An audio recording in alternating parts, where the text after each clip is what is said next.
This is the video for Mod 9, Lesson 7D, Applications of Right Triangles. In this lesson, we're going to be applying all the properties we've learned with right triangles to solve word problems. So we're going to see Pythagorean theorem maybe come up, special right triangles, trigonometry, and then we're also going to see problems with angle of elevation or angle of depression. This first example we have, we're again going to be using right triangles, and the big thing we want to do is make sure we're drawing a diagram and labeling it. That's going to make the solving so much easier to understand. So for the first one, it says Ashley jogged 3.4 miles east, then 5.7 miles south. How far is Ashley from where she's standing? So everything kind of revolves around a right triangle. So in this problem, we have a person named Ashley.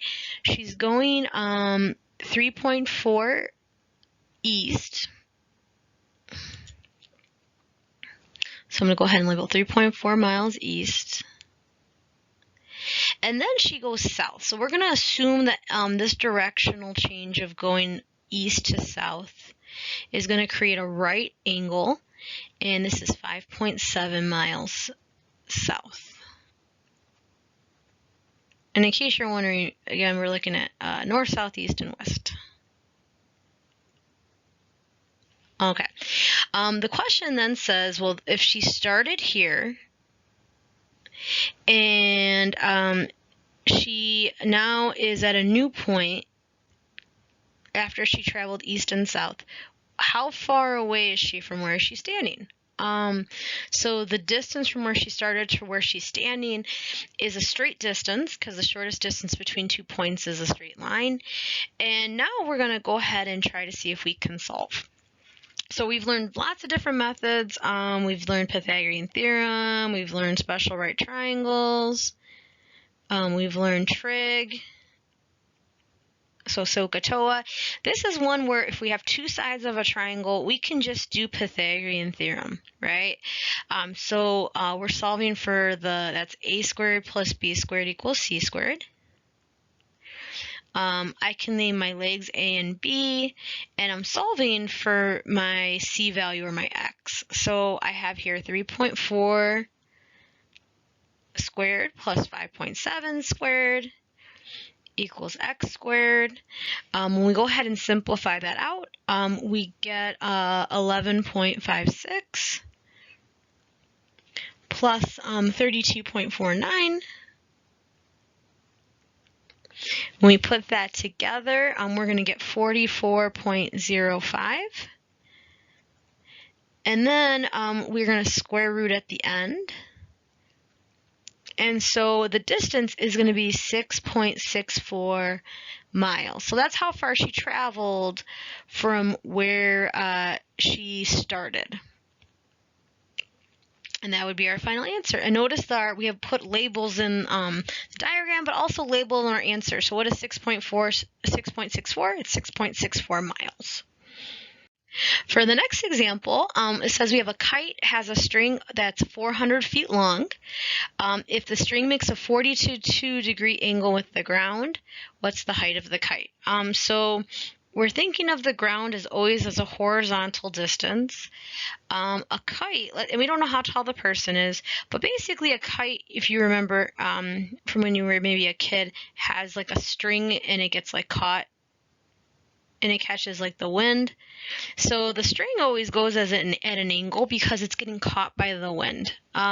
So the question then says, well, we have 400 feet is the length of the string. It makes a 42-degree angle with the ground. And the goal is to find how tall or what's the height. So that's going to be our vertical length right here. I don't know what that is, so I'm going to call that x. But you can see the ground and the height make a right angle, and then the string is acting like a hypotenuse because it's going at an angle. So if I go through my checklist of what we can do I do Pythagorean theorem? Can I use my special right triangles? Can I use trig? Well, I can't use Pythagorean theorem because I only have one side. 42 degrees isn't a special right triangle, so I'm going to have to use sine, cosine, or tangent. I have to use SOHCAHTOA. So it's kind of like a checklist you're going through each time which to use. So if I label this out, this is my opposite. This is my hypotenuse. That's going to be sine. And so the sine of 42 degrees is x over 400. We're then going to go ahead and cross multiply and solve. So x is equal to 400 times the sine of 42. And so our final answer would be 267.65 feet.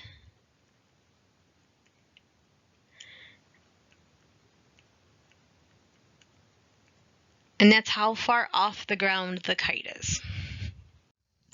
Other type of problems we're going to see are angle of elevation and depression. So angle of elevation is when you look up at a point in the distance. So like if I'm, let's say,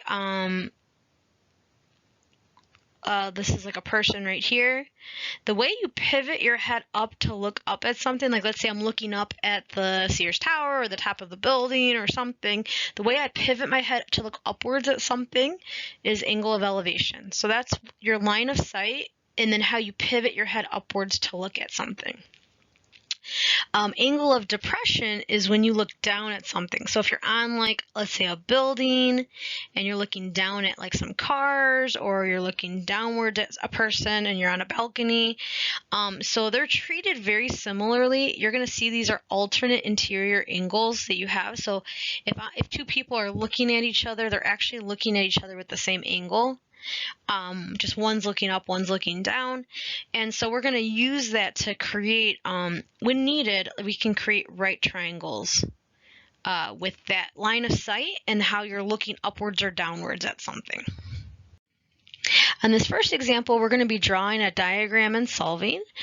So it says we have an observer on a boat 360 meters away from the base of a cliff. So I'm going to go ahead and start circling my values. It has an angle of elevation of 25, and what's the height of the cliff? So what we have here is we have some observer, and I'm going to draw a person here.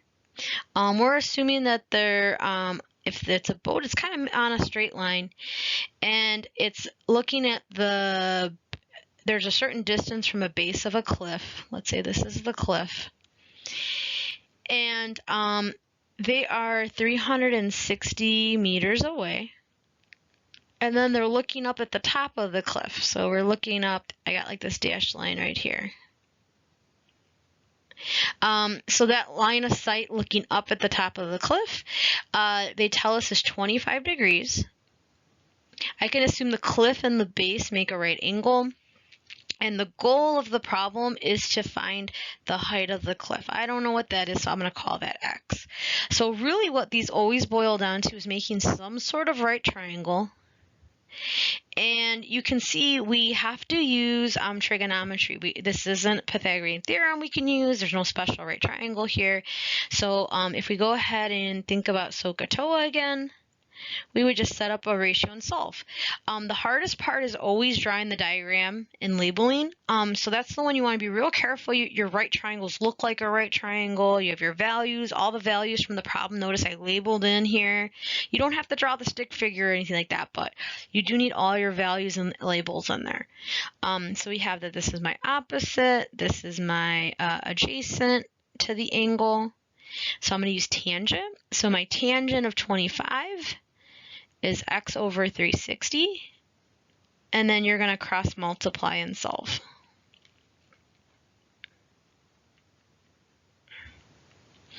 And so when we solve that out, we're going to get that to be 167.87 meters. So that's how tall the cliff is.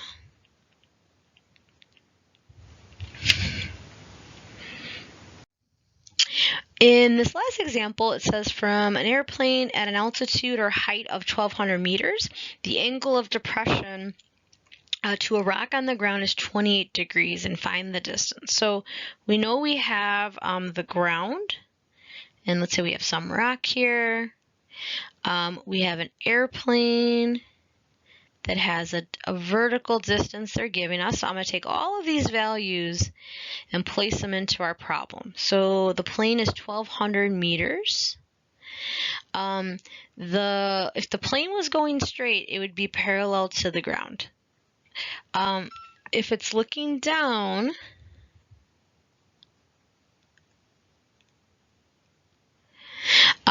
it's actually, this is 28 degrees. So the most common mistake that students make is they'll accidentally put the 28 in the lower piece. So that's if the plane was then all of a sudden looking like straight down. That wouldn't really work, make sense. We're actually going to use alternate interior angles here. So this is also 28 degrees. And we're usually going to find it's easier to use the angle we make it on the bottom. So every angle of depression problem essentially can become an angle of elevation problem. Now the last part says then the angle of depression is 28. The distance the airplane is from the rock, that's going to be your hypotenuse. And now we're just going to go ahead and solve. So if I label this out, this is my opposite now because I'm using this 28. This is my hypotenuse. I have the sine of 28 is 1,200 over x. And then I'm going to go ahead and cross multiply and solve. So if we go ahead and do that, x times the sine of 28, 1,200.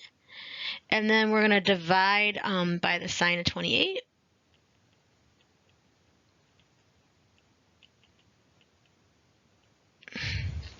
And so we get that length to be 2,256.87 meters,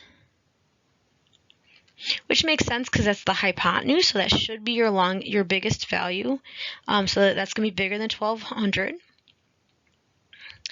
And that would be my final answer. So when you're doing this, you want to have a diagram, you want to have it labeled, and then your final answer, you want to have units with your answer.